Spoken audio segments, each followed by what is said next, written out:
Escuela Superior de Ciencia de Seguros. Como bien él ya lo ha mencionado, soy abogado, especialista en temas tributarios, y se nos ocurrió un momento a otro abordar algunos tópicos referidos a la tributación y, lógicamente, asociado a los temas de seguros, ¿no? En la medida, pues, que los seguros en la actualidad están tomando un papel bastante preponderante, dada la coyuntura, ¿no? Y en donde se ven, pues, varias aristas, ¿no? O varias casuísticas que definitivamente no solamente van a tener un impacto respecto a las operaciones comerciales que puedan existir entre las aseguradoras, los beneficiarios, los usuarios, las empresas, sino también el impacto fiscal, es decir, el tratamiento tributario que va a tener cada una de estas operaciones. Para ustedes que están inmersos en el mundo de seguros, saben que la casuística es bastante inmensa, frondosa, ¿no? Entonces, cada casuística o cada caso en particular tiene un tratamiento tributario definido, ¿no? Y diferenciado a su vez. No es lo mismo, por ejemplo, una operación doméstica, un seguro de vida y salud, como puede ser una operación ordinaria o doméstica, que una operación, por ejemplo, en la cual existen intervinientes de partes transfronterizas, ¿no? Comercio internacional, por ejemplo, me pongo a pensar una de ellas, ¿no? Entonces, recibiendo las consultas, algunas conversaciones que hemos tenido para el presente webinar, estamos tocando básicamente dos temas, ¿no? Vamos a incidir en dos temas que son bastante frecuentes, un tema de consulta bastante frecuente, y sin perjuicio de ello, con la finalidad de que quizás con cargo a una posteriores charlas, posteriores webinars, podamos ir ahondando en algunos puntos en particular, ¿no? En cuyo caso, pues, les rogaríamos que si tuvieran algún tema, alguna casuística, algún asunto relacionado a los seguros que requiere un tratamiento tributario, pues puedan formular sus consultas hoy o posteriormente vía correo electrónico y ya poder tratarlas de la mejor manera posible, porque definitivamente estamos en un contexto no solamente en el que los seguros o los productos de los seguros y financieros tienen una gran prevalencia, sino también el tratamiento tributario, porque como sabemos, el Estado vive de tributos y la SUNAT, si bien es cierto, o el Estado en este momento está dando una serie de alivios o de beneficios tributarios, nada impide de que acá un tiempo hacia adelante las labores de control tributario, las labores de fiscalización, las labores de recaudación se acrecienten, ¿no? Entonces, es bueno tener en cuenta el panorama tributario, porque es sobre ese panorama tributario frente al cual nosotros vamos a responder frente al fisco, ¿no? Entonces, dicho este pequeño preámbulo, vamos a pasar con la siguiente lámina.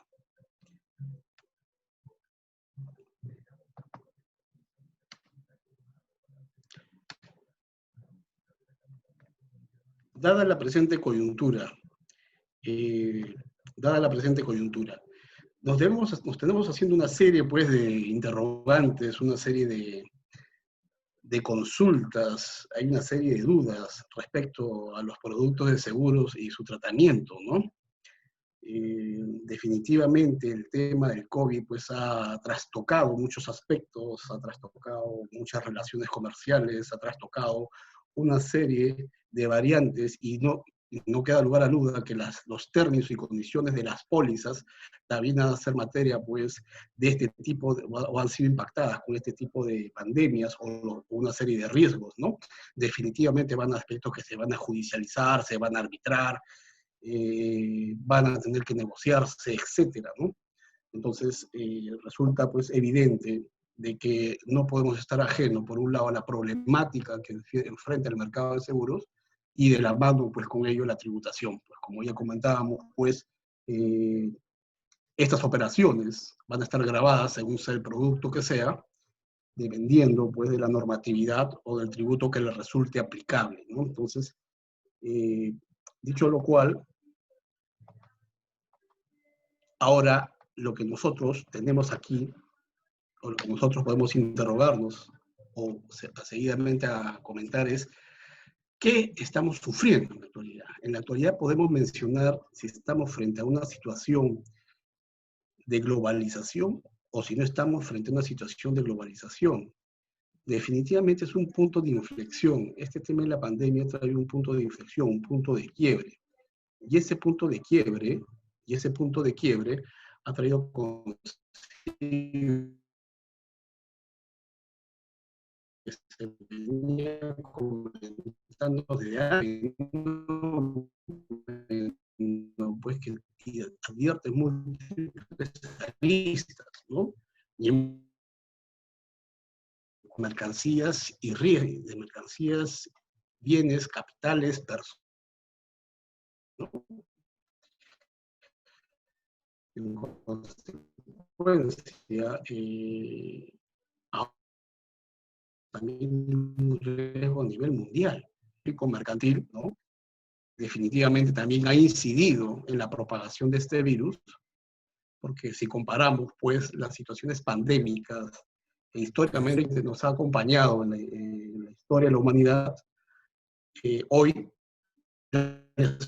son distintas, sobre todo porque existe, pues, mayores vías de comunicación y la rapidez en el transporte y el traslado de personas, de bienes, servicios, productos, capital, etcétera, es mucho más rápida, mucho más expeditiva. Por lo tanto, la propagación de este virus, pues, y todo lo que colateralmente ha traído consigo, pues, se ha visto de una manera bastante creciente y bastante significativa, ¿no? Es decir, pasamos pues de una pandemia en la que no existían las vías de comunicación expeditivas a una en la que ya pues estamos en tiempo, se podría decir, real, y justamente a raíz de ello pues también el tema de la propagación de la misma. Ahora, sí podemos seguir mencionando que existe una globalización de riesgos, hasta la fecha lo existe, pero esa globalización de riesgos, ¿no? O la globalización como fenómeno como tal, no solamente va a quedar dentro de la esfera de los riesgos que puedan ser producto de una operación mercantil, ¿no? Comercio exterior, por ejemplo, importaciones, exportaciones, etcétera, sino situaciones como las que estamos viendo o estamos viviendo el día de hoy, pólizas de salud, seguro de vida, desgravámenes en caso de tarjeta de crédito.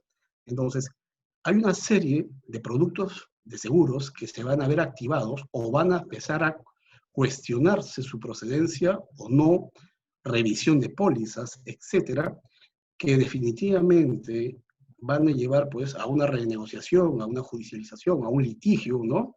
A un arbitraje, y definitivamente todo ello va a tener un impacto tributario. Todo ello va a tener un impacto tributario. Naturalmente, esto va a decantar por su propio peso, mayores riesgos. Vamos a tener mayores riesgos y a raíz que tenemos mayores riesgos, la siniestralidad va a ser mayor. Por un lado, van a haber mayores ingresos, definitivamente puede estar al lado desde el punto de vista de las aseguradoras, por ejemplo, o como escuchaba hace un momento, de los corredores de seguros, y por otro lado tenemos a los usuarios, empresas o consumidores finales de estos productos de seguro, ¿no? Quienes van a tener que hacer desembolsos por un lado y en correlación pues van a haber mayores ingresos. Naturalmente, esto tiene un impacto tributario, bien sea en el impuesto a la renta, bien sea en el impuesto general a la renta, o cualquier otro tributo sectorial o específico que grave, dependiendo de cada producto en el cual nos encontremos nosotros frente, ¿no? Definitivamente, el COVID, por ejemplo, ha traído consigo microactividades. Esas microactividades que, por ejemplo, se encuentran dentro del plano de la informalidad, ¿no? Y que la administración tributaria ya las viene detectando con el uso, por ejemplo, del Big Data, de las tecnologías de la información, de la inteligencia artificial, ya las viene rastreando, ya tiene un mapeo de qué personas o de qué agentes económicos vienen realizando actividades y que están al margen de la formalidad tributaria. Entonces, ya las fiscalizaciones o los controles tributarios, hemos pasado de un control tributario físico, presencial, etcétera, a un control tributario en tiempo real, ¿no? Y eso fácilmente, por ejemplo, lo podemos verificar cuando hablamos de los libros y registros contables electrónicos, cuando hablamos de los recibos por honorarios electrónicos, cuando hablamos de la facturación electrónica, que es propio de la actividad de seguros, ¿no? Es decir, el radar de la autoridad tributaria es cada vez mayor. Y en el caso peruano, la SUNAT pues, es la administración tributaria más potente y es la que cuenta con las mayores herramientas para poder perseguir aquellas actividades o aquellos agentes económicos que, estando realizando operaciones gravadas y estando al margen de estas, ¿no? Es decir, estar al margen de la formalidad, posteriormente van a ser captadas por las labores o las labores de control y fiscalización del fisco. Es más, hace poco o hace un par de días ha salido un comunicado de la autoridad tributaria, el día de hoy ha sido, en el que al detectarse este tipo de actividades negociales, van a empezar a notificarse virtualmente, una serie de acciones inductivas. Y esas acciones inductivas van a tener como propósito formalizar y recaudar. Entonces, ese es el panorama que los agentes que participan en el mercado de seguro deben tener en cuenta. Y sobre la base de ello es que se deben tomar las precauciones o tener un marco regulatorio o tener una predictibilidad respecto a qué normas o cuáles van a ser en simple nuestras obligaciones tributarias frente al Estado, ¿no? Bien, esto es algo bastante conocido por ustedes, esto ha sido reciente. Ha sido el comunicado de 2 aseguradoras, a lo cual en el fin de semana se han ido sumando otras más. Mafre se ha ido sumando, se ha ido sumando la Positiva también, y pues definitivamente es un problema. Es un problema que, bueno, estamos viendo las respuestas de las aseguradoras a raíz de este problema y también clínicas privadas que cuentan con planes de seguros directos, ¿no? Pero lo cierto es que esta problemática definitivamente va a tener un correlato tributario. Muy bien. Cuando hablamos de seguros, y ustedes lo saben más que yo, estamos hablando pues de una serie de productos, ¿no? Una serie de productos que tienen como un propósito. El propósito del seguro es coberturar o cubrir riesgos. Básicamente estamos hablando de riesgos actuales, presentes, inminentes o futuros. Pero la idea del seguro, o la finalidad en sí, es justamente mitigar los riesgos, reducir riesgos. Y esa reducción de riesgo tiene costos, ¿no? Esa reducción de riesgo tiene costos. Naturalmente, cuando se va a activar una póliza o cuando va a activarse un seguro es cuando precisamente pues, se produzca un siniestro. Y estamos pues en el presente, estamos pues frente a una situación donde va a existir no solamente siniestros producto pues del COVID, ¿no? Sino de incumplimientos contractuales, sino de incumplimientos pues de suministros, una serie de incumplimientos obligacionales producto de operaciones que han estado coberturadas, por ejemplo, seguros de vidas, ¿no? Entonces, ahí la importancia de saber cuál es el marco general que nos va a poder regular en cuanto al tratamiento tributario que cada uno nos competa. Ahora, los productos de seguro son diversos, son diversos, y dependiendo de qué tipo de seguro estemos y frente a qué usuario estemos, el tratamiento tributario va a diferir, ¿no? Es decir, no existe una regla uniforme, sino que el tratamiento tributario o el marco tributario aplicable respecto a qué tributos cada operación de seguro se encuentra grabado va a depender de cada caso en concreto, bien sea que estemos frente a una entidad de negocio empresarial o bien sea que estemos frente a una persona natural o un consumidor final como usuario no empresarial, ¿no? Entonces, básicamente en el mercado de seguro tenemos tres grandes entes, 3 grandes agentes económicos. Las compañías de seguros, por un lado tenemos también las compañías de reaseguros, los intermediarios y auxiliares, ¿no? Que ahí tenemos, pues, por ejemplo, los corredores seguros, ajustadores, tasadores, peritos, ¿no? Que están regulados también, y a los usuarios, que pueden ser entes empresariales y no empresariales. Definitivamente, al ser un mercado, este mercado, y tal cual manda nuestra norma constitucional, no es un mercado pues, que flota libremente por la libre oferta, por la ley de la libre oferta y la demanda, sino que es un mercado, o es una economía social de mercado, sí, pero que encuentra una regulación. Es decir, es un mercado regulado de alguna manera para evitar distorsiones, ¿no? Y esos reguladores, pues, en primera línea, en el caso de seguro, los tenemos a la Superintendencia de Banca y Seguros, tenemos al INDECOPI, tenemos también a otros organismos como puede ser la Defensoría del Asegurado, y etcétera.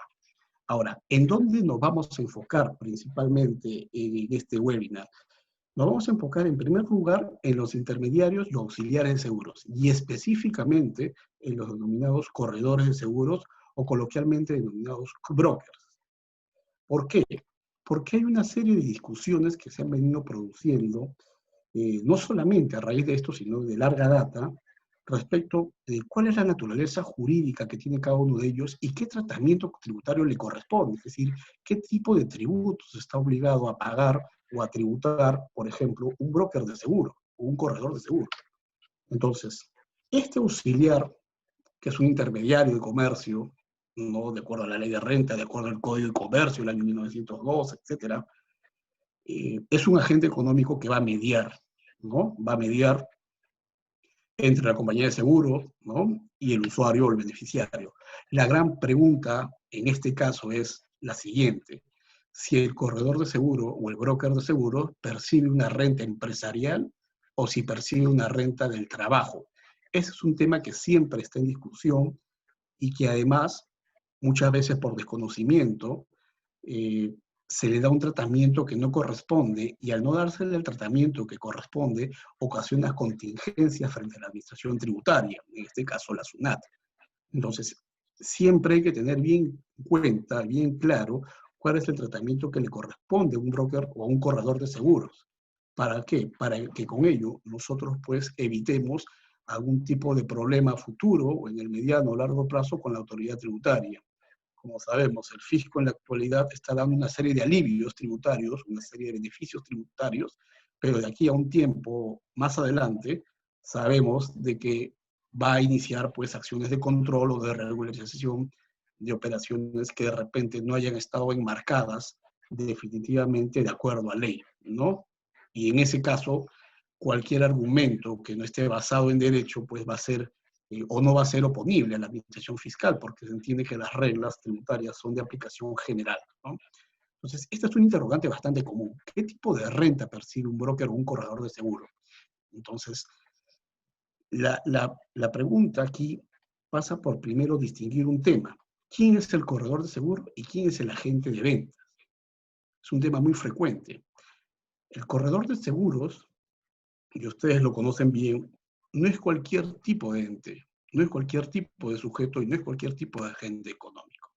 A diferencia de un agente de ventas o un representante de ventas o un comercializador de ventas, ¿no? Cuando hablamos de un corredor de seguro como tal, estamos hablando de un ente o de un agente económico que está autorizado por el Estado peruano vía la Superintendencia de Banca y Seguros para poder intermediar en el mercado de seguros. Entonces, una primera arista a tomar en cuenta es que el corredor de seguro es un ente formal, es un ente supervisado, realiza operaciones que van a ser sujetas a control. ¿Control de quién? De la superintendencia. Y también control de la autoridad tributaria, es decir, de la SUNAT. Ahora, tenemos una reglamentación específica que regula a los corredores de seguros, hay un registro, pero lo cierto es que en el caso peruano, a diferencia de otras legislaciones, sí se permite de que la actividad del corretaje de seguros sea realizada por personas jurídicas y por personas naturales. En otras legislaciones, el corretaje es privativo de personas jurídicas, es decir, de entes que tienen personalidad jurídicas, que están inscritas en el registro, que gozan de un patrimonio individualizado de sus miembros conformados, sus miembros conformantes, a diferencia de una persona natural, ¿no? Entonces, el esquema jurídico bajo el cual se desenvuelve el corretaje de seguros en nuestro país es dual. No es privativo o no es exclusivo de las personas jurídicas. Una persona natural también puede realizar el corretaje naturalmente, sujetándose o sujetándose a las reglas y directivas que para los efectos tiene la SBS. No tiene que seguir un curso, tiene que registrarse, tiene una serie de requisitos que cumplir antes y posteriormente, cuando ya va a realizarse la actividad de seguro, ¿no? Entonces, no cualquiera es un corredor de seguros. Quien esté realizando corretaje de seguros al margen de las autorizaciones de la SBS, no solamente pues, puede tener consecuencias de carácter administrativas, sino también responsabilidades civiles y hasta penales, ¿no? Porque está usurpando una función o un cargo que no tiene, para el cual no tiene autorización. Entonces, este punto es un tema medular, es un punto de bastante filigrana o bastante, hay que tenerlo con bastante pinzas, ¿no? Hay que ser un corredor de seguros de manera formal. Bueno, lo cierto, ¿qué tipo de renta percibe cada uno de ellos? Sea que bien se ejerza la actividad de seguros como persona jurídica, o bien que se ejerza como persona natural, en este caso bajo la nomenclatura de una persona natural con negocio, la renta que percibe es una renta de tercera categoría, es decir, una renta empresarial. ¿Por qué hago ese distingo?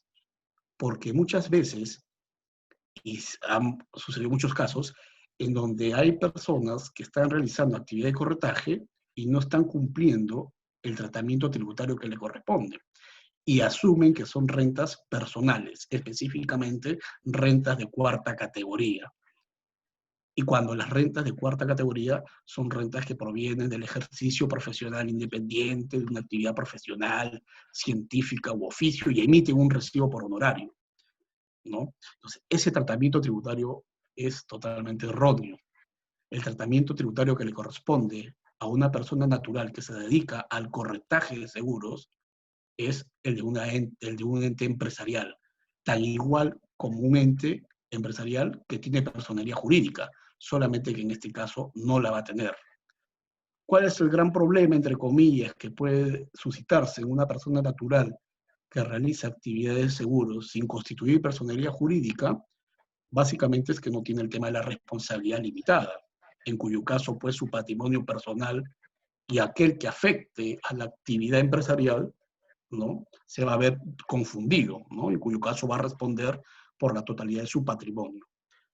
Pero lo cierto es que en cualquiera de los casos, la renta que percibe es una renta empresarial, una renta de tercera categoría. Y al recibir o al devengarse o al percibir una renta empresarial, debe quedar claro que las rentas empresariales están sujetas al cumplimiento de una serie de obligaciones tributarias formales, como es llevanza de libros y registros contables, emisión de facturas, boletas de ventas, presentación de declaraciones juradas, etcétera, ¿no? Es obligaciones tributarias formales y también, lógica consecuencia de ellas, tenemos pues el cumplimiento de la obligación tributaria sustantiva, que en buena cuenta es el pago del tributo, pero el pago del tributo debido, el pago del tributo determinado, calculado y liquidado de acuerdo a ley. En este caso estamos hablando pues de una renta empresarial. El tratamiento de una renta empresarial es una renta más gravosa.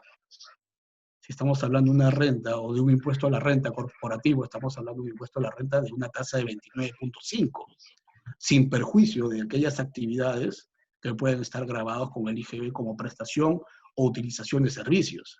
Por ejemplo, en el caso de seguros, ahora es muy común que existan corredores, personas naturales, que estén ofreciendo en el mercado seguros de vidas por compañías del exterior. Es un tema que se está difundiendo bastante. ¿Por qué? Porque en el exterior, por ejemplo, tienen mejores términos para competir, hay menos indisputabilidad de los términos de la póliza, etc. Entonces, en nuestro mercado ya existe, pues desde hace un buen tiempo, personas naturales que están comercializando seguros, por ejemplo, de vida, de compañías que no están constituidas en nuestro país y que no están reguladas por la SBS, y que además escapan al ámbito de control de la SUNAT, ¿no? Y se genera una serie de problemas, porque en ese caso, por ejemplo, se determina quiénes van a ser los entes, ¿no? Quiénes van a ser los entes que van a responder frente a la autoridad tributaria por aquellas ganancias, réditos que pueda recibir, por ejemplo, una compañía aseguradora del exterior. Pues son múltiples aristas las que hay que evaluar en este caso, pero la ciencia cierta es que estamos frente a un ente empresarial, sea persona natural o sea persona jurídica, siempre bajo la cobertura, pues, bajo la cobertura y reglas de la Superintendencia de Banca y Seguros. Bien, esta diferencia es de capital importancia, y vamos a ver por qué. Ahora, el otro esquema, la compañía de seguro contrata un agente o asesor de ventas. Este agente o asesor de ventas depende de la compañía de seguros, No es un broker de seguros, como ustedes bien lo saben. Es un trabajador, un empleado de la compañía de seguros. Este agente o este vendedor o este comercializador de seguros es un trabajador de la compañía de seguros. En buena cuenta está bajo la esfera de un contrato de trabajo. Y al estar bajo la esfera de un contrato de trabajo está subordinado. Y la renta que perciba, esa renta que perciba ya no es una renta empresarial, sino es una renta de quinta categoría, que es propiamente las rentas inherentes, ¿no?, que se obtienen producto de una relación laboral, rentas de quinta categoría. En este caso, hay un tema muy común que en el argot del seguro se maneja. Estás en planilla, ¿no?, y recibes comisiones por ventas. Esas comisiones por ventas, por ejemplo, que realice un agente o un asesor de venta subordinado mediante un contrato de trabajo a una compañía de seguro, no es una renta empresarial, es decir, no es la comisión, ¿no?, que califique como renta empresarial. Será una comisión que califique como una renta de quinta categoría y debe ser tratada como tal. Definitivamente, una renta del trabajo es menos gravosa que una renta, pues, empresarial. Una renta empresarial, estamos hablando de una tasa de 29.5 y una renta de quinta categoría, conjuntamente con otras rentas del trabajo, como pueden ser rentas de cuarta, empieza a tributar, pues, con tasa de 8%, ¿no? Entonces ahí vemos una diferencia abismal. Pero lo cierto es que aquí sí hablamos de un tema de subordinación, de una relación laboral, ¿no?, de una relación laboral. Hay un punto que no quiero dejarlo saltar, que es el de las condiciones de trabajo en el caso de los seguros. En el caso de los seguros, por ejemplo, cuando estamos hablando de la compañía de seguro que contrata a un agente de venta o a un asesor de ventas, le proporciona muchas veces el teléfono, le proporciona muchas veces el vehículo, o le proporciona una serie de elementos para que éste pueda prestar sus servicios.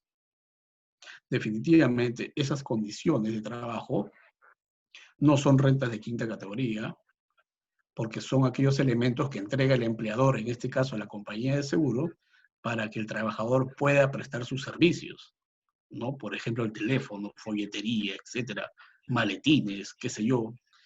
Y en función a ello, este trabajador lo que tiene que hacer es rendir cuentas de lo que se le ha entregado, ¿no? Viáticos también, por ejemplo, ¿no? Entonces, no son de libre disponibilidad del trabajador, y como no son de libre disponibilidad del trabajador o del agente o asesor de venta, no califica, pues, como una renta de quinta categoría, ¿no? Una pequeña tingencia a tomar en cuenta ahí. Muy bien, entramos a un punto bastante interesante, que es la indemnización. Un tema inherente, pues, al tema de seguros, al tema de riesgos. Cuando hablamos de indemnización, y es un término con el cual ustedes están bastante familiarizados, y aquí lo vamos a sintetizar de manera muy, muy simple. Básicamente, la indemnización patrimonial, pues, comprende dos elementos: el daño emergente por un lado y el lucro cesante. El daño emergente viene a ser aquel concepto que va a ser materia de reposición, ¿no? Es decir, un bien se siniestra, la compañía de seguro toma conocimiento de lo mismo, se activa la póliza de seguro y lo que hace la compañía de seguro es indemnizar. Repone el bien o bien da una suma de dinero. Lo cierto es que la compañía de seguro va a indemnizar.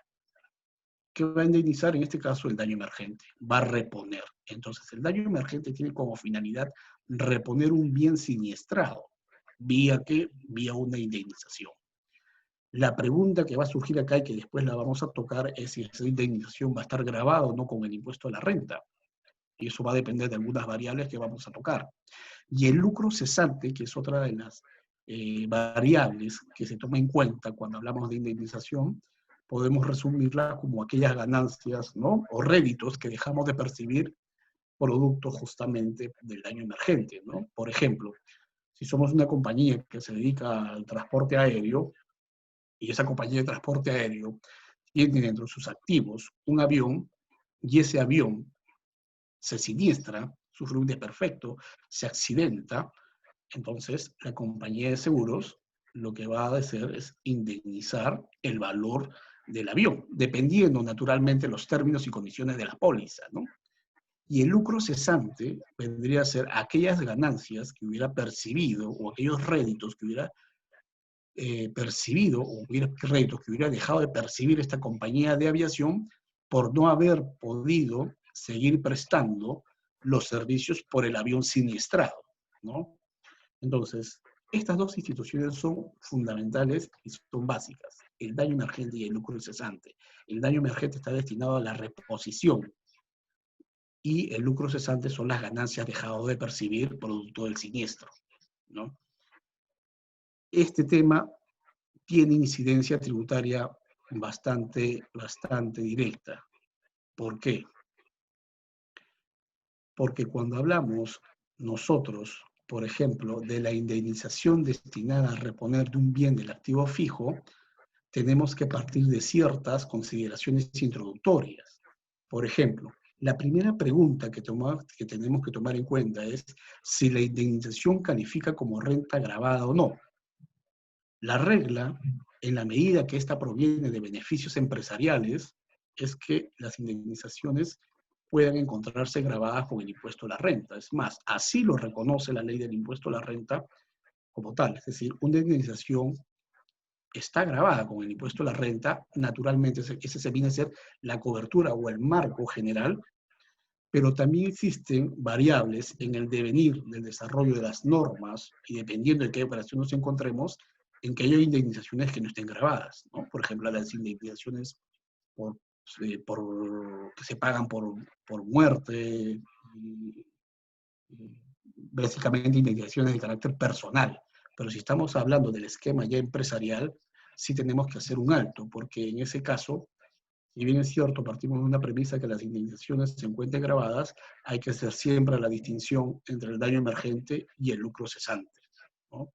Entonces, ahora, ¿qué nos dice la ley de renta al respecto? Es decir, ¿cuándo una indemnización se va a encontrar grabada? Ya lo hemos dicho, partimos de la regla de que las indemnizaciones puedan estar grabadas, pero también hay un esquema en el que se pueda llegar a que la indemnización que, por ejemplo, recibe una compañía producto de un siniestro y que ésta sea abonada por una compañía de seguro, pues no logre estar grabada, es decir, logre o se enmarque dentro de un concepto de inhabilitación, es decir, en buena cuenta que no pague impuesto a la renta. Entonces, aquí tenemos un caso planteado, una indemnización destinada a reponer un bien del activo fijo. Cuando hablamos del activo fijo a nivel empresarial, este término es un término contable. En buena cuenta, cuando hablamos de activo, y en simple, estamos refiriéndonos a bienes que se destinan para la actividad empresarial. Bienes que no están destinados a circular, sino son bienes que están destinados a ser explotados. Por ejemplo, una maquinaria. Por ejemplo, una edificación. Por ejemplo, automóviles. Por ejemplo, camiones, aviones, aeronaves, yates, etcétera. Activos que estén destinados a ser explotados, pero en el giro del negocio. ¿Correcto? Es un término contable. El activo fijo tiene carácter de permanencia, ¿no? Y no está destinado a ser comercializado, sino a ser explotado. A diferencia de las existencias que vienen a ser la mercadería que sí ya está destinada pues a su comercialización por su propia naturaleza. Ahora, ¿cuál es la regla aquí? Nos dice, oye, las indemnizaciones se encuentran grabadas con el impuesto a la renta en el monto que excede el costo computable. Nuevamente entramos a un concepto contable, costo computable. Y ahí debemos cumplir determinadas condiciones. Para eso nosotros podemos poner un caso, para que quede de manera más gráfica. Como lo tenemos bastante claro, el daño emergente está destinado a reponer un bien del activo fijo. Entonces, supongamos que tenemos una empresa de transportes y esta empresa de transporte, un activo fijo como puede ser un bus, sufre un siniestro y la compañía de seguro repone la indemnización, vía indemnización, ese activo fijo. Si el valor de la indemnización, supongamos, es de $1.000.000 y el costo computable del activo fijo, es decir, el valor del activo neto de depreciación o el costo computable del activo fijo, es el valor de adquisición, es de 1.000.000, entonces los importes calzan y por lo tanto no habrá impuesto a la renta ahí. porque la indemnización estuvo destinada a reponer, y en términos numéricos, como lo hemos visto aquí de manera bastante simple, tanto la indemnización como el costo computable del activo fijo calza. Entonces, si calza, esto va a estar fuera, se entiende, del ámbito de aplicación del impuesto, ¿no? Para hablarlo en términos muy simples. Pero, ¿qué sucede? ¿Qué sucede en el caso que la indemnización abonada por la compañía de seguros excede el valor del costo computable del activo fijo? Es decir, supongamos en el casito, la indemnización era de 1.000.000 de soles y el costo computable del activo fijo es de $700.000. Definitivamente el valor de la indemnización es mucho mayor. Es decir, hay un exceso de 300.000. La pregunta es, ¿qué hacemos con esos 300.000? ¿Están grabados con el impuesto a la renta o no están grabados con el impuesto a la renta? La respuesta, tal cual están planteadas las premisas, es que en este caso sí estarían grabadas con el impuesto a la renta. Pero la norma tributaria y la legislación nos da una alternativa para que ese exceso no se encuentre grabado con el impuesto a la renta. Y ese impuesto no se encontrará grabado con el impuesto a la renta en la medida que se cumplan determinadas condiciones. Y de esa manera se logre la inafectación de esos 300.000. Entonces, recapitulando, tenemos un activo fijo que se ha siniestrado, un bus que se ha siniestrado. El costo computable del activo del bus es 700.000. Recurrimos a la compañía de seguro porque tenemos una póliza por siniestros, se activa la póliza y la compañía de seguros nos indemniza con $1.000.000. Hay un 300.000, hay un importe de $300.000 que está en el aire y que eso debería estar grabado con el impuesto a la renta, en la medida pues que excede el costo computable del activo fijo. Sin embargo, hay una fórmula o hay una alternativa para evitar de que esos 300.000 estén grabados con el impuesto a la renta y lograr con ello pues la inafectación. La inafectación en buena cuenta es un hecho no grabado, para que podamos entenderlo en términos sencillos, en términos coloquiales. Esos 300.000 pueden no tributar impuesto a la renta, pero esa no tributación de esos 300.000 debe cumplir con dos requisitos de carácter concurrente. Y esos requisitos de carácter concurrente para gozar la inafectación, y es algo que deben tomar en cuenta mucho ahora, y pueden transmitirlo, por ejemplo, a sus clientes, a las compañías a las cuales ustedes asesoren como corredores de seguros, es que el monto de la indemnización, en primer lugar, sea destinado a contratar un bien para reposición. Es decir, que el monto de la indemnización no es de libre disposición, entre comillas, de la entidad que percibe la indemnización, sino que ese importe de la indemnización tiene que destinarlo a la reposición del bien. Si lo destina a otro fin, entonces esos 300.000 ya no cumplirían con una de las condiciones para gozar la inafectación. ¿Correcto? Entonces, el destino del bien es importante, el destino de la indemnización es importante. Esa indemnización yo le puedo dar otro fin, sí, pero esos 300.000 que excede el costo computable del bien que se está indemnizando, ¿no?, estarían gravados con el impuesto a la renta. Si yo quiero evitar ese gravamen por un tema de planificación o por un tema de que de repente en este momento no tengo flujos para pagar impuesto a la renta dada de la coyuntura, por ejemplo, esa indemnización yo tengo que destinarla a reponer el bien, porque esa es la finalidad de la indemnización. Entonces, una de las primeras condiciones es contratar para adquirir el bien y destinarlo a la reposición. Y en ese caso, el legislador ha sido muy cuidadoso y ha puesto un plazo. La contratación para la reposición de los bienes tiene que darse dentro de los 6 meses de percibida la indemnización.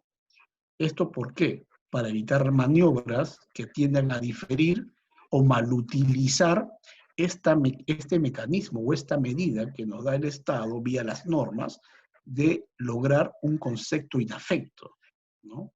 Entonces, es bastante ha sido bastante cuidadosa y ha establecido un parámetro temporal para la contratación, que es la primera condición.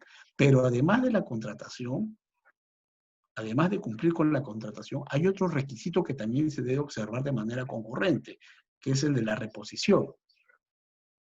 Entonces, la reposición del activo. Por un lado tenemos la contratación y por otro lado tenemos la reposición.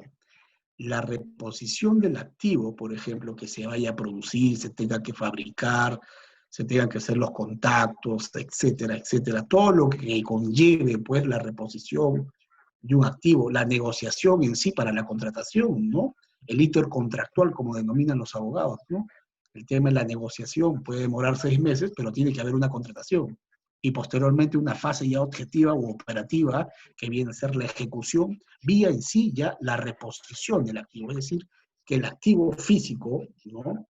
El activo pase pues dentro de la contabilidad de la empresa y por lo tanto se active como tal y pues siga siendo destinado para las operaciones por las que a las operaciones a las que ordinariamente se dedique la unidad de negocio, ¿no? Ese plazo de reposición no debe exceder de 18 meses desde percibida la indemnización.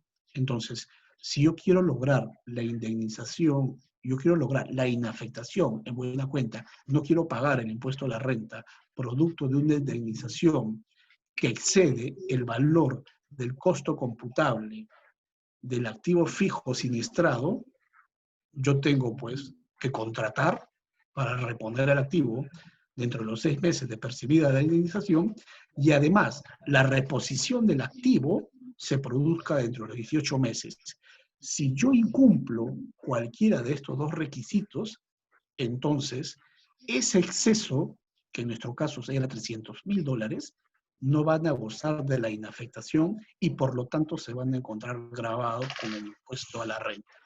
Este es un punto que, dado el contexto que estamos viviendo, debe tenerse bastante en cuenta, sobre todo en activos fijos siniestrados de múltiples sectores de negocio, como puede ser minería, como puede ser retail, como puede ser comercio, etcétera, ¿no? Entonces, son dos condiciones de carácter concurrente. Muy bien. Un tema que trae problemas, o que también se discute bastante, es si el concepto de reposición del activo fijo es igual a compra-venta, ¿no? Porque está bien, nos dice, oye, contrata dentro de los 6 meses y repones dentro de los 18. Pero ¿cómo hago esa reposición? ¿Esa reposición lo hago mediante una compra-venta o me permite que yo pueda valerme de otras figuras jurídicas para poder concretar esa reposición? Porque la respuesta instintiva que se nos viene a la mente cuando hablamos de reposición es, bueno, yo contrato, significa que tengo que contratar a un tercero proveedor que me va a entregar el activo fijo, ¿no? Y que posteriormente lo voy a poner en condiciones de operatividad. Pero, ¿qué sucede si yo puedo valerme de otras instituciones jurídicas? Porque el derecho nos plantea una marquesina de instituciones mediante las cuales uno puede hacerse la propiedad de un bien. Es decir, la compra-venta no es la única operación mediante la cual una compañía o una empresa que desee reponer un bien puede adquirirlo. Por ejemplo, tenemos el caso de la dación en pago, una permuta de bienes. Y así podemos seguir hablando de una serie de instituciones que permiten la adquisición del bien, que permitan la contratación y la reposición del bien. Pero no necesariamente que provenga de una compra-venta ordinaria, que es lo que primero se nos puede venir a la mente, ¿no? Entonces, ese es un tema que ha sido, que es un tema de bastante consulta y es un tema que trae a cuenta si es que lo circunscribimos solamente a compra-venta o si esa reposición es más allá, es decir, no solamente comprende la compra-venta, sino que es extensivo también a cualquier otra operación que conlleve a la reposición. Por ejemplo, tenemos a dos sociedades. Tenemos a la sociedad A y tenemos a la sociedad B. La sociedad A es la que sufrió el siniestro y ha recibido una indemnización de $1 millón. Es la que necesita reponer el activo. En contrapartida tenemos a la sociedad B. La sociedad B que tiene el valor de adquisición o el costo computable del activo es de 700.000. El valor de adquisición, este activo que tiene la sociedad B es de 700.000, valor de 700.000. A necesita, B provee el activo. Entonces, lo ordinario es que nos vayamos por una compra-venta, ¿no? Y saldado el asunto. Una compra-venta ordinaria, acto por el cual se transfiere la propiedad de un bien a cambio de una contraprestación, etcétera. Transferencia de propiedad. Pero también hay, como ya me comentaba hace un momento, otras alternativas que impliquen o que determinan la transferencia de propiedad o la adquisición de propiedad, no necesariamente mediante una compra-venta. Y que eso también va a conllevar a interrogarnos si esto calzaría dentro del supuesto de reposición y por lo tanto cumplir una de las condiciones para la inafectación del impuesto a la renta. Por ejemplo, vamos a poner un caso en donde no media compra-venta, pero sí otra figura jurídica societaria que permite la adquisición de activos o signifique la adquisición de bloques patrimoniales, ¿no? Y un ejemplo bastante conocido es el de la fusión por absorción. Es el que se da a través de los mecanismos de reorganización societaria. Fusión, escisión, transformación, etcétera, ¿no? Es decir, cuando hablamos de bloques patrimoniales que se van a entremezclar, bien sea por una u otra de las alternativas que nos dé el ordenamiento jurídico, ¿no? Y que vamos a ver cómo que mediante una fusión por absorción también se pueden adquirir activos, por ejemplo, mediante un bloque patrimonial que sea absorbido por otro. Entonces, por ejemplo, en este caso, tenemos una sociedad A. Esta sociedad A ha sufrido el siniestro de un bien, de un activo. Y esta sociedad A sabe que hay una sociedad B que tiene un activo. Y la sociedad B no decide vender el activo, sino que se pone de acuerdo con A para llevar a cabo un proceso de fusión por absorción. Es decir, de que la sociedad A va a adquirir el bloque patrimonial, puede ser parcial o total, de la sociedad B. Lo cierto es que la sociedad B es la que tiene el activo, y al producirse la fusión por absorción, la sociedad B queda absorbida dentro de la sociedad A. Es decir, la sociedad A va a absorber a la sociedad B que tiene el activo y de la cual es titular. Pero al haberse producido la fusión por absorción, A adquiere no solamente los activos y pasivos de la sociedad B, sino también adquiere ese activo que estaba necesitando, ese activo que necesitaba para reponer. Esa adquisición no se ha realizado vía una compra-venta, sino que esa adquisición se ha realizado vía una fusión por absorción. Entonces, cuando A adquiere a B, cuando A adquiere a B vía fusión por absorción, lo que está adquiriendo es también el activo que necesita. Esa operación es una compra-venta, es un proceso de reorganización de sociedades. Lo cierto es que ahí sí estamos hablando de una reposición, pero no una reposición vía compra-venta, sino de una reposición vía fusión por absorción. Como ustedes saben, una fusión por absorción, o en una fusión por absorción en términos bastante simples, en este caso, una sociedad A absorbente va a adquirir de la absorbida tanto sus activos como sus pasivos. Y como B tiene el activo que necesita A, finalmente lo va a adquirir. Pongamos nuevamente el ejemplo. Supongamos que la empresa A es una empresa pesquera cuyo buque ha sido siniestrado y va a recibir una indemnización. El buque ha sido siniestrado, se hundió, etc. Lo cierto es que va a recibir una indemnización para reponer el buque. La primera alternativa es que salga a comprarlo. La segunda alternativa, de repente el negocio más eficiente, ¿no? Optimizando procesos negociales, es que diga, bueno, hay otra empresa pesquera B, pequeña, que tiene un buque de pesca. Y es más, no solamente tiene el buque, sino que tiene la licencia de funcionamiento o la autorización de funcionamiento por parte del producer para hacer faena de pesca. Eso es lo que necesita A. Ha recibido 1 millón A. Ahora, el valor de ese activo o del valor del bloque patrimonial, supongamos que sea, del activo sea 700.000. Al absorber a la empresa pesquera B, está absorbiendo al buque y por lo tanto, al buque de B y por lo tanto lo está reponiendo. Con lo cual se cumple la segunda condición, la reposición. Y esa reposición, naturalmente, esa reposición tiene que hacerse dentro de los plazos establecidos. Igual, en este caso la fusión por absorción, ¿no? La celebración de todos los acuerdos preparatorios de una fusión por absorción tiene que hacerse dentro de los 6 meses, pues, ¿no? Y posteriormente la reposición efectiva, la fusión en sí como tal, que implique la reposición, tendría que ser dentro de los 18 meses, en cuyo caso esa operación o el exceso del importe de la indemnización que excede el costo computable se encontrarán inafectos del impuesto a la renta, ¿no? Es decir, no se encontrará grabado con el impuesto a la renta, ¿no?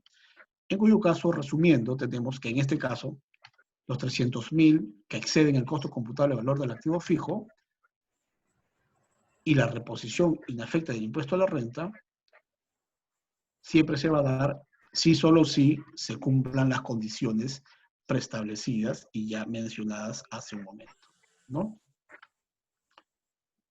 Muy bien, y aquí tenemos una pequeña interrogante. ¿Qué pasa con el IGB, una fusión por absorción? Las operaciones que impliquen transferencias de bloques patrimoniales o en buena cuenta, si estamos frente a una reorganización societaria, estas operaciones o estas transferencias de bloques patrimoniales que involucren activos y también pasivos, no son operaciones grabadas con el IGB. Entonces, este mecanismo, ¿no?, de reorganización societaria, reorganización de sociedades, es una fórmula bastante interesante de poder utilizarla en planeamientos tributarios y obtener ahorros tributarios debidos y lícitos, ¿no? Siempre dentro del marco de la ley, pues, ¿no? Definitivamente es una opción que se puede evaluar. Como también puede darse el caso, ¿no?, en que de repente, retrocediendo un poco nuestras láminas, A necesita el activo, B lo tiene, y de repente lo puede adquirir no solamente mediante una compraventa, de repente lo puede adquirir mediante un arrendamiento financiero. Hay una reposición. No vía compraventa, pero sí mediante un arrendamiento financiero, ¿no? En cuyo caso, al final, pues de repente, ejerce la opción de compra a un valor residual. Pero lo cierto es que hay una reposición. Y a lo que quiero llevar a concluir aquí, hasta en este extremo, es que reposición no solamente es compra-venta, ¿no?, sino que hay una serie de instituciones jurídicas que las que se puede valer dependiendo de cada operatividad, de cada esquema negocial, y por la cual podamos optar. Lo cierto es que cada una de ellas, en cada una de ellas, el tratamiento tributario va a ser diferente, porque no es el mismo tratamiento tributario que se le puede dar a una compra-venta doméstica u ordinaria que al de una fusión por absorción o al de una reposición vía arrendamiento financiero, ¿no? En donde ya no solamente van a haber aspectos legales, comerciales, sino que además vamos a ver un aspecto tributario en cada una de estas operaciones, bien sea en renta, bien sea en IGB, bien sea en ITAM, por ejemplo, o por ejemplo también en el caso de compañías, o si se trata de compañías vinculadas, ¿no? O, por ejemplo, si estamos hablando de operaciones en las que existe un activo colateral que se encuentre garantizado, ¿no? Entonces, el universo es infinito, ¿no? El universo es infinito y y lo cierto es que las normas tributarias tienen que aplicarse de acuerdo a cada una de las operaciones que se nos puedan plantear. En pocas palabras, cada operación tiene un tratamiento tributario específico o concreto, ¿no?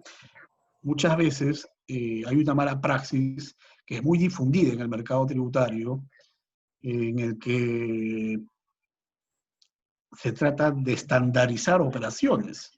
Y esto lo hemos visto, por ejemplo, hace poco en el caso de los protocolos, los protocolos COVID para poder iniciar operaciones por parte de las empresas, ¿no?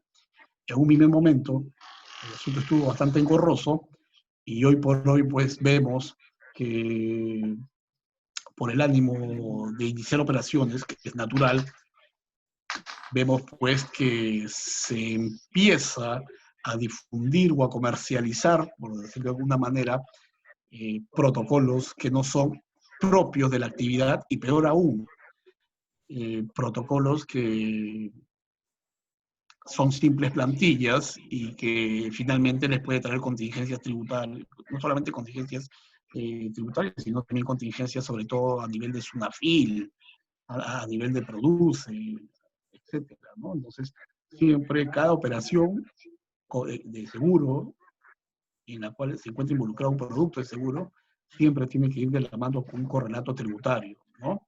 Naturalmente con un correlato legal, ¿no? Un correlato legal. No solamente, si bien es cierto, el hecho de ser negocio es algo que nos mueve de manera instintiva, esto tiene que hacerse dentro de un marco o un ordenamiento jurídico que advierta todas las aristas para no incurrir en hierros o errores que posteriormente pues impliquen la pérdida pues del patrimonio empresarial u ocasiones contingencias tributarias como pueden ser multas, sanciones, intereses moratorios, etcétera. No solamente de la SUNAT, ¿no? Sino también de los reguladores específicos, ¿no? Muy bien. Hay otro punto también que va de la mano acá con el tema que estábamos tocando, que es el relacionado a la indemnización y los pagos a cuentas del impuesto a la renta. Si recibo una indemnización, esa indemnización bajo el paraguas del caso que estamos planteando, se deben tomar en cuenta para los pagos a cuenta del impuesto a la renta de empresa, eso va a depender. Una pequeña definición de lo que es un pago a cuenta. El pago a cuenta, en buena medida, viene a ser adelantos del impuesto que en definitiva nos va a corresponder pagar. Estos pagos a cuenta es aplicable tanto a entes empresariales como a personas naturales, no empresariales. Entonces, si bien es cierto el impuesto a la renta es un impuesto de periodicidad anual, lo cierto es que la estructura tal cual está diseñado este impuesto es que los contribuyentes tengamos que hacer adelantos del impuesto que en definitiva nos correspondan. Estos adelantos del impuesto que en definitiva nos corresponda, estos adelantos del impuesto que en definitiva nos corresponda, eh, son los denominados pagos a cuenta y que posteriormente pues se van a regularizar, ¿no? En la determinación o liquidación del impuesto anual. Hay un micrófono por ahí, perdonen que haga un paréntesis, pero hay un micrófono ahí que está activado, si lo pudieran desactivar, porque la señal y se distorsiona la explicación. Yanyan Chu, me parece, ya. Entonces, como mencionaba, el pago a cuenta pues son adelantos del impuesto a la renta anual que en definitiva nos corresponde a todos pagar, ¿no? Son adelantos del impuesto. De esta manera el Estado se fondea, ¿no? Anteladamente del impuesto que le correspondería, porque si no, imagínense, el Estado tendría que esperar a 31 de diciembre y finalmente entre marzo y abril para recién obtener la captación del impuesto a la renta, ¿no? Con lo cual pues se daría un forado.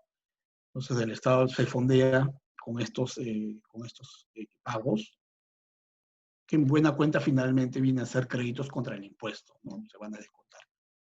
Ahora, llevando el tema de los pagos a cuenta al caso de las indemnizaciones grabadas o no, si se van a considerar o no para los pagos a cuenta, es decir, para los adelantos. Si supongamos en el mes 1 percibo la indemnización, lo tendré que considerar o no para el pago a cuenta, la respuesta va a depender. La respuesta va a depender de qué circunstancias nos encontremos. Si nosotros, por ejemplo, hemos logrado la inafectación o no hemos logrado la inafectación, entonces sí tendrá que ser considerado dentro del pago a cuenta que corresponda.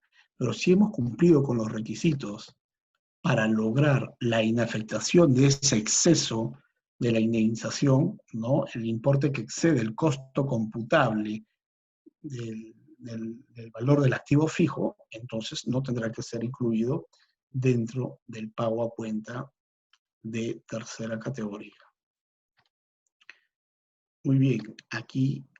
Y otro punto que también es muy peculiar y que a veces se salta en garrocha, en el argot de seguros, es muy utilizado también, y también a nivel de casuística tributaria, es el destino del ingreso, ¿no? Como les comentaba hace un momento, con la indemnización, el beneficiario de la indemnización no puede hacer lo que quiera, salvo pues que se trate de una indemnización de carácter personal, ¿no? Pero a nivel de empresa, pues, y a nivel de los términos de la póliza, la acreditación del ingreso, pues, basta, pues, bajo los términos que se hayan pactado las partes y lo que figure en la póliza, ¿no? Lo que figure en la póliza luego de todos los informes y todos los filtros que tenga que pasar dentro de la compañía de aseguradora y todo lo demás. Pero esto tiene una incidencia tributaria, porque en los procesos de fiscalización en los que, por ejemplo, haya mediado una indemnización por un bien siniestrado, se cuestiona mucho el destino de la indemnización. Es decir, ¿qué hiciste con la indemnización? Y se ha cuestionado en múltiples oportunidades. Entonces, por ejemplo, no basta con el simple dicho para acreditar algo, sino que ese dicho tiene que estar soportado en elementos o en instrumentales probatorias que van a poder acreditar ese dicho, ¿no? En el derecho hay un aforismo bastante conocido, ¿no? Que es el asociado a la carga de la prueba. Quien aduce algo tiene la obligación de probarlo, o debe probarlo, ¿no? Entonces, la jurisprudencia del Tribunal Fiscal, que es la última instancia administrativa en litigios tributarios, ente o estamento al cual se le ha llevado casuística de esta naturaleza, el destino de la indemnización para lograr la inafectación, porque fíjese, la inafectación implica el no pago de impuestos, impuesto a la renta específicamente, ha traído una serie de problemas, ¿no? Ha traído una serie de problemas. Y bueno, el Tribunal Fiscal en reiteradas resoluciones ha señalado de que el destino de la indemnización tiene que estar soportado, pues, de manera fehaciente. Y esa fehaciencia pasa, pues, no solamente por contar con el comprobante de pago, ¿no? Porque yo puedo tener el comprobante de pago y decir que adquirí el bien. Pero ya nuestra jurisprudencia, de un tiempo a esta parte, sobre todo, a raíz de la problemática de operaciones no reales, que en buena cuenta viene a ser la compra de facturas, que es un ilícito, un delito tributario, ha venido desarrollando un criterio uniforme, que no es un criterio actual, es un criterio que viene pues desde el Código de Comercio del año 2, ¿no? Que recoge una serie de preceptos como del empresario leal y diligente.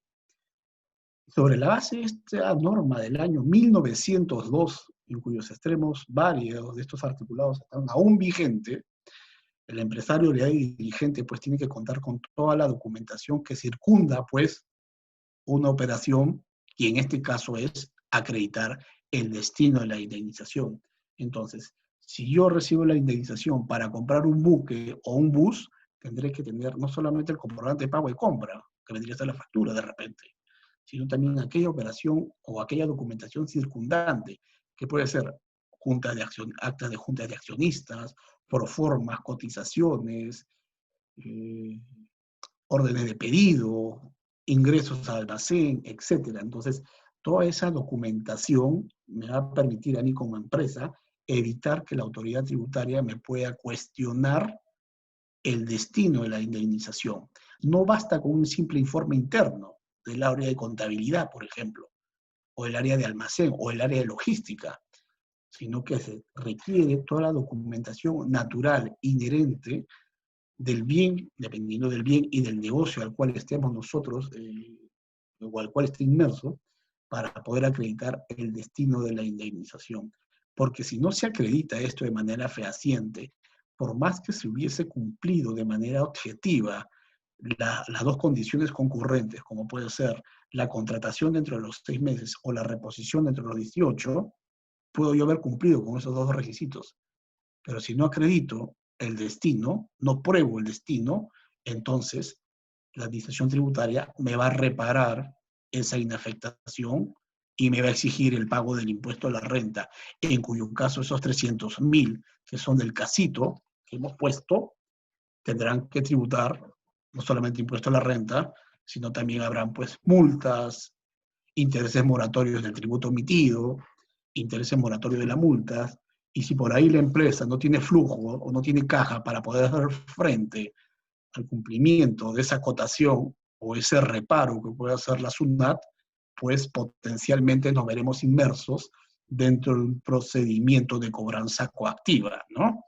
Y el procedimiento de cobranza coactiva ya implica, pues, el uso de la fuerza legitimada por parte de la autoridad tributaria para hacer suyo la creencia tributaria debida.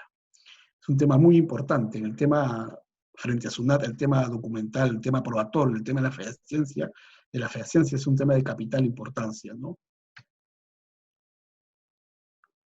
Muy bien, el tema da para más. El tema de seguros y la casuística da para más, ¿no? Por ejemplo, tenemos el tema si los pagos por resarcimiento de daños son deducibles o no, es decir, si la deducción por pagos de indemnizaciones o penalidades son deducibles, si estas son o no inherentes al giro del negocio, hay casaciones de la Suprema al respecto, hay cuestionamientos al respecto. Otro tema que ya les he comentado, el uso de la póliza en el país de seguros otorgados por empresas no domiciliadas, ¿no?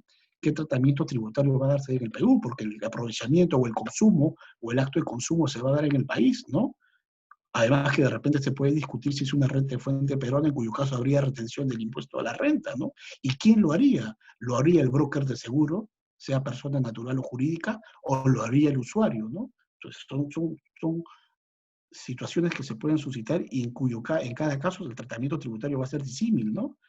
Otro tema muy importante, en el caso justamente de compañías aseguradoras extranjeras, si los corredores locales que tienen la representación, por ejemplo, para colocar en el mercado peruano seguros, si es que éstas llegan a calificar o no como establecimientos permanentes.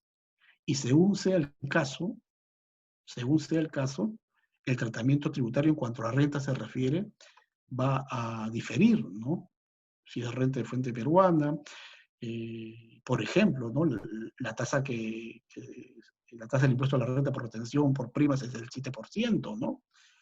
Es un mundo que definitivamente requiere mayor desarrollo, mayor precisión en cuanto al aspecto tributario se refiere, porque es bastante difuso, es bastante disperso.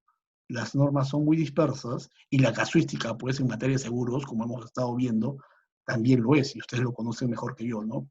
Por ejemplo, otro caso bastante frecuente, en el caso del siniestro de carros y el IGB, el retiro de bienes producto de la transferencia por subrogación de las empresas de seguros de bienes siniestrados que sean recuperados, ¿no? Es un tema bastante frecuente que se ve, por ejemplo, en los siniestros de carros que han sido, pues, robados, no ha sido material de un hecho delictivo, ¿no?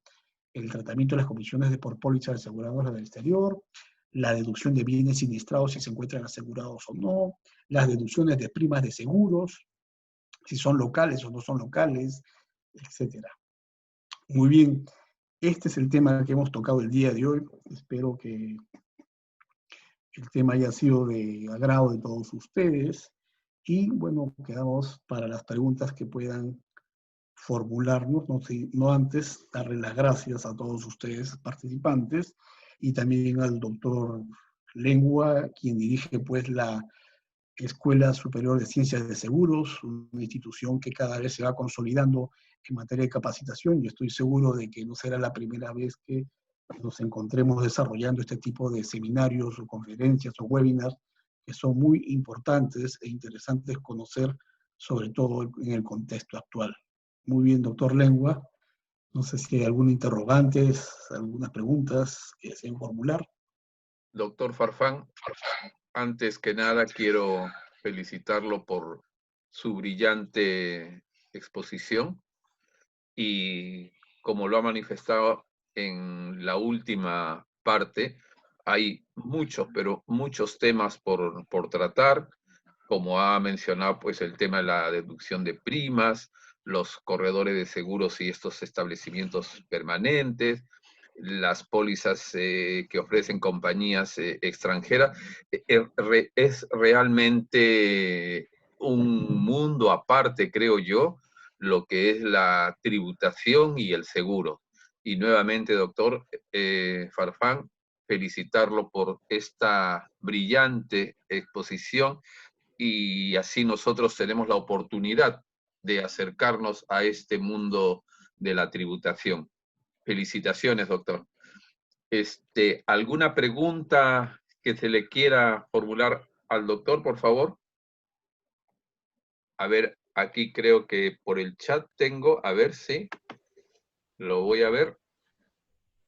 Jorgito, yo tengo una pregunta. Sí, por favor, Julito, adelante, mientras Sí, veo las preguntas que están en el chat. hablaba el doctor de que aparentemente habría como dentro de lo que es la indemnización que podría realizar una aseguradora y el costo computable del activo fijo, un monto a favor del asegurado.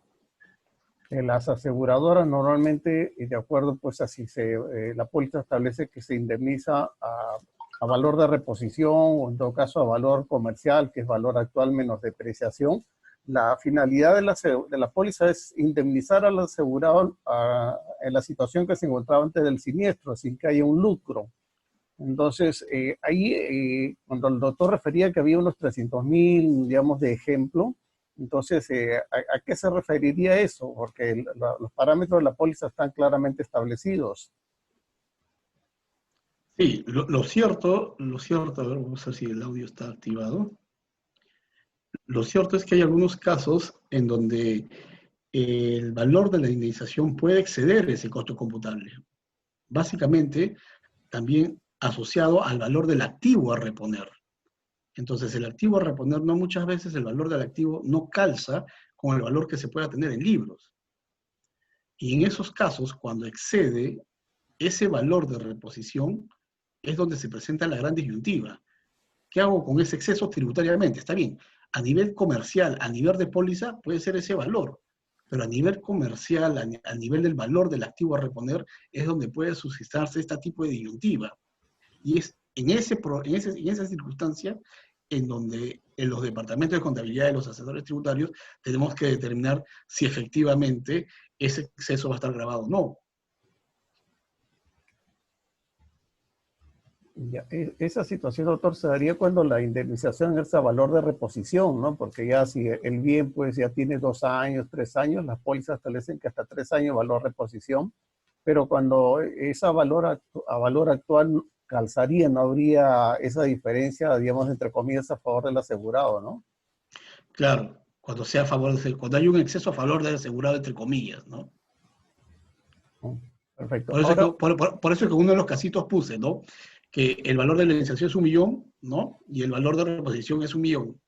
Entonces, ahí no habría ningún problema, calza. Mientras calce, no hay problema. El problema es cuando el valor de la indemnización supere el costo computable del activo, por ejemplo, ¿no? doctor, y última pregunta. En caso, por ejemplo, un vehículo, ¿no? Un vehículo que se siniestra, pertenece a una persona jurídica. La aseguradora indemniza sin IGB, que por ejemplo en el caso de si el propietario es persona natural, le indemniza considerando el IGB, ¿es correcto? Bueno, lo que pasa es que, supongamos, se le siniestra, eh, a ver, si está pagando una indemnización porque se le ha robado un carro a una persona natural, no hay IGB en ese caso, ¿no? Lo que está grabado con IGB son las primas que paga la compañía de seguro. Eso es lo que está grabado con IGB. Pero el pago de una indemnización no, porque el pago de una indemnización no calza entre los supuestos de imposición grabados con el IGB. El IGB lo que graba es 5 operaciones básicamente: la venta en el país de bienes muebles, la utilización o prestación de servicios, los contratos de construcción, la primera venta de inmuebles y las operaciones de importación. Pero una indemnización como tal cual le están planteando en el caso, no estaría grabado. Lo que está grabado es el valor de las primas, el servicio de seguro. Eso es lo que está grabado. Porque muchas veces se da que, por ejemplo, el caso de persona jurídica y se tiene que indemnizar una maquinaria, ¿no? Entonces la aseguradora tiende a indemnizar sin IGB, porque dice que cuando compre que el IGB pues no es digamos, es un valor que pues se paga, ¿no? Y eso va para renta, ¿no? Para de crédito tributario. Entonces, para las personas jurídicas, normalmente cuando se tiene que indemnizar un activo, como usted decía, que pues va a emplearse para labor de producción de la empresa, entonces, normalmente las aseguradoras indemnizan sin IGB. Claro, porque hay que distinguir dos cosas aquí. Una cosa es el impuesto general a las ventas y otra cosa es el impuesto a la renta. El impuesto general a la venta grava actos de consumo. Entonces, dentro de las operaciones grabadas con el IGB, solamente tenemos una relación taxativa, una relación cerrada. Entonces, las indemnizaciones no calzan dentro de ninguna de las operaciones, la indemnización como concepto como tal, no calza dentro de ninguna de las operaciones grabadas con el IGB. No están grabadas con IGB. Lo que está grabado es el servicio de seguro. Es decir, las primas que puede estar pagando, por ejemplo, una compañía, una empresa X o un usuario, persona natural, por una póliza de seguro. Pero cuando reciba la indemnización, esa no es una operación que se encuentre dentro del ámbito de aplicación del impuesto. No es un servicio, es una consecuencia de un servicio. Es una consecuencia posterior y es más, es un hecho futuro que de repente es incierto o que está condicionado a un hecho incierto. Pero aún así, no es una operación que se encuentre dentro del ámbito de aplicación del impuesto. Las relaciones de operaciones grabadas con el impuesto general a las ventas es cerrada. Son 5 operaciones. Entonces, si a mí me pagan una indemnización para reponer un bien, esa indemnización, el importe de la indemnización no va a estar grabada como tal. Cuando yo esa indemnización la destine para adquirir el activo y reponerlo, ahí estamos hablando ya de otra cosa. Esa operación ya califica como una operación de compraventa. Y la compraventa sí está grabada con el IGB. Entonces, si la empresa siniestrada, supongamos es una empresa de buses, recibe la indemnización y con el importe de la indemnización va y compra a una empresa, a Live Motor, y compra el bus, naturalmente que esa compra va a estar grabada con el IGB, porque la operación de compra-venta sí calza como una hipótesis grabada con este impuesto. En ese caso, Live Motor me entregará la factura de compra y habrá un IGB y ese IGB yo lo podré utilizar como crédito fiscal contra mi débito de ventas, por ejemplo, ¿no? Ahí tendría un crédito fiscal, pero no un crédito fiscal que proviene de la indemnización, es un crédito fiscal que proviene de la compra del bus, que voy a reponer, ¿no? En el plazo de 18 meses para gozar la indemnización de renta, ¿no? Perfecto, o sea, para tenerlo claro, la aseguradora indemnizaría el valor del bus sin el IGB, pero la empresa, si al comprarlo, sí tiene que pagar el IGB. Definitivamente, va a tener que pagar un IGB y como no es consumidor final, ese IGB que va a pagar y que va a estar sustentado en una factura de compra, lo va a poder descargar de sus débitos de venta, ¿no? Perfecto, mil gracias, doctor. Ok, gusto. Buenas noches. Sí, buenas noches, ¿qué tal? Le saluda Roger Ríos de Iquitos. ¿Cómo estás? ¿Qué tal? Soy contador de un corredor de seguro que está domiciliado acá en Iquitos. Sabemos que por ley el IGB grava todas las operaciones que se realicen dentro del territorio nacional, ¿no? Sin embargo, por cuestiones de la ley de Amazonía, estamos exonerados de facturar con IGB para las operaciones que se realizan y los servicios dentro de la Amazonía. La cuestión es que si la prestación del servicio del corredor que está ubicado acá con un cliente que va a generar una póliza, este corredor le factura a la compañía de seguros y la compañía de seguros le obliga a facturar con IGB. Es correcto que la compañía de seguro le obligue, no obstante el corredor esté ubicado acá y el servicio se ha brindado acá dentro de Amazonía, a empresas de la Amazonía. Esa es una excelente pregunta,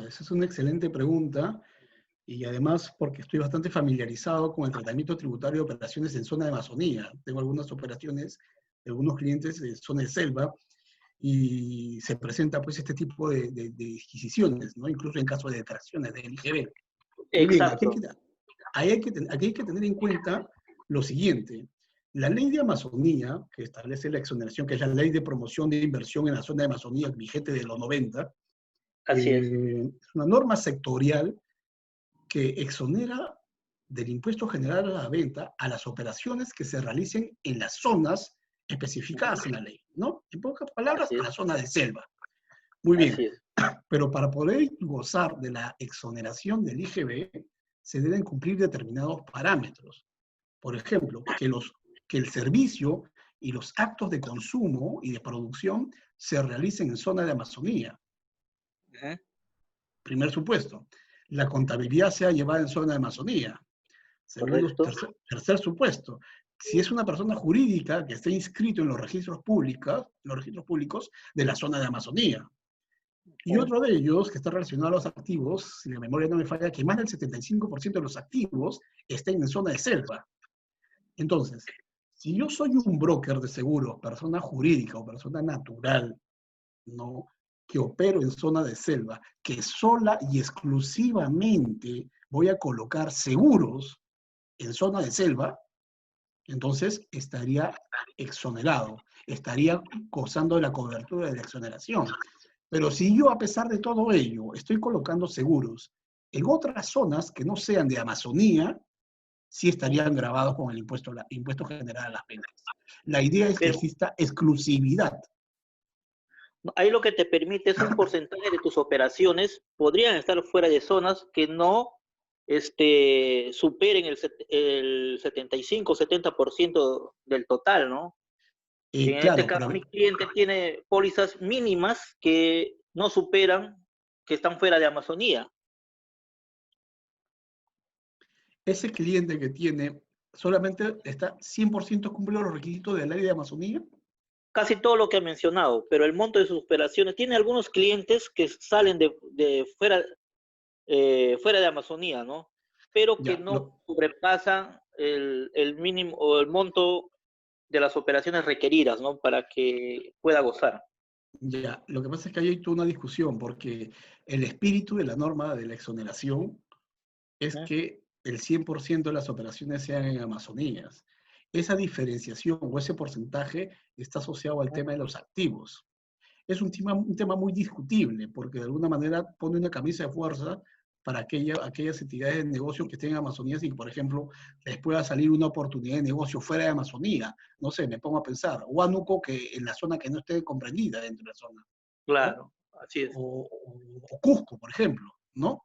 Entonces, es un tema que se presta para un tema de interpretación, pero lo cierto es que el espíritu y la norma es que la integridad de tus operaciones, en este caso seguro, o las que fuese, se den dentro de la zona de Amazonía, que el consumo se produzca ahí.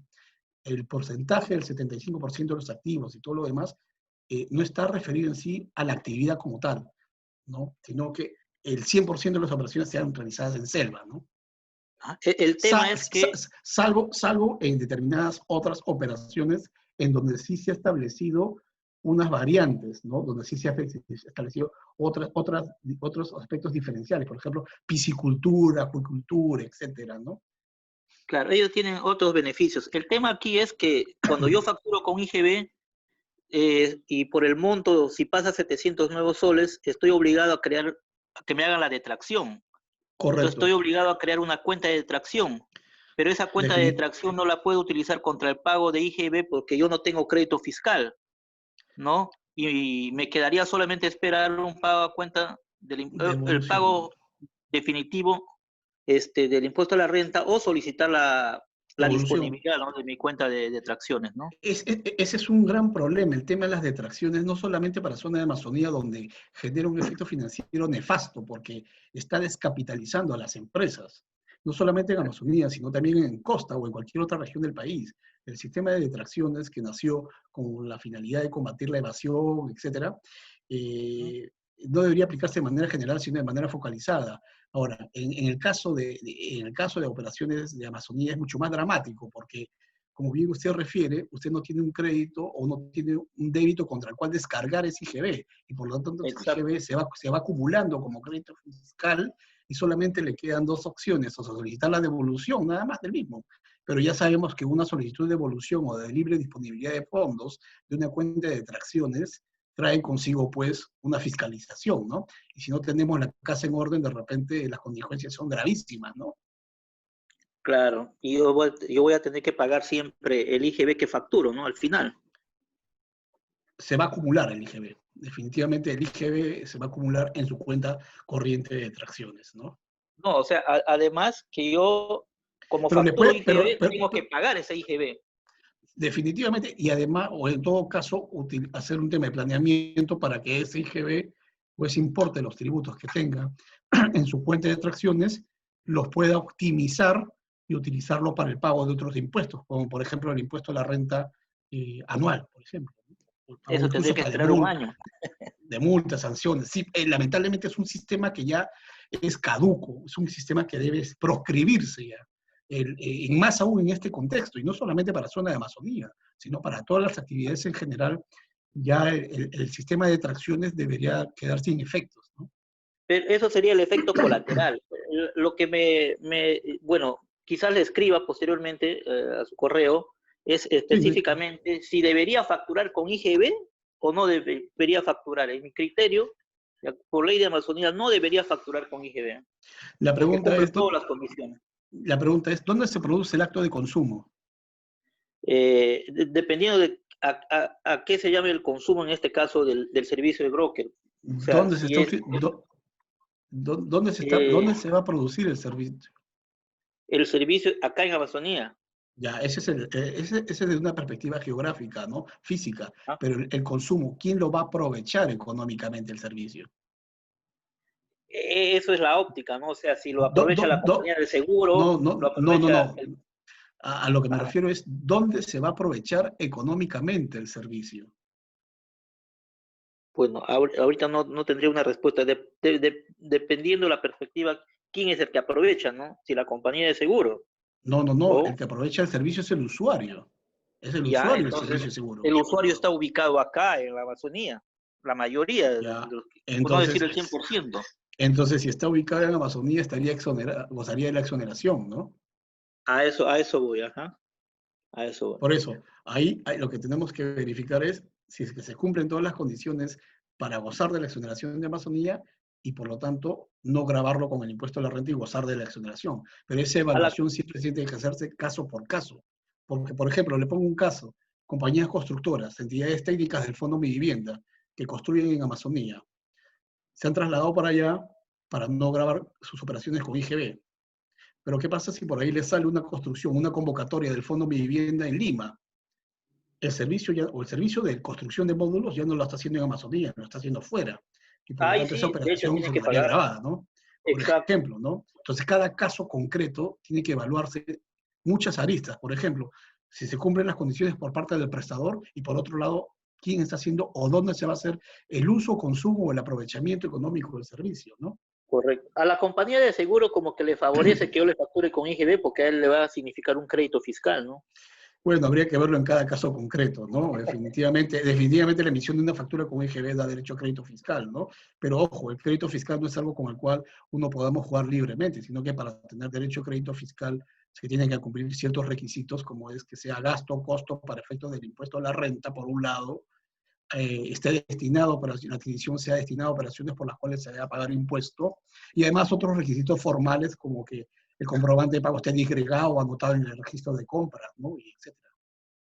No es Claro, algo que nazca del todo aire, eso ¿no? se cumple. Cualquier cosa, aquí tenemos el teléfono del doctor Farfán, su correo, y si no, yo también se los puedo proporcionar.